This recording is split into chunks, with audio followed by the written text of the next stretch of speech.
సాధారణమైన మరియకి జన్మించారు.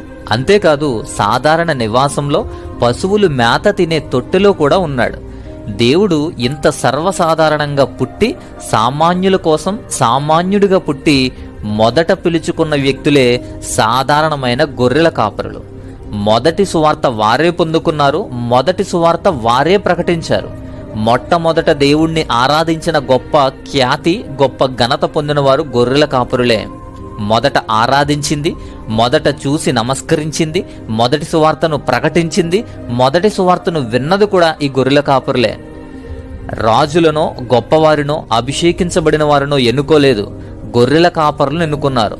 ఈ వ్యక్తులే డైరెక్ట్గా వార్తను విన్నవారు, సువార్తను విన్నవారు, డైరెక్ట్గా వెళ్ళి చూసిన వారు, మొదట నమస్కరించిన వారు.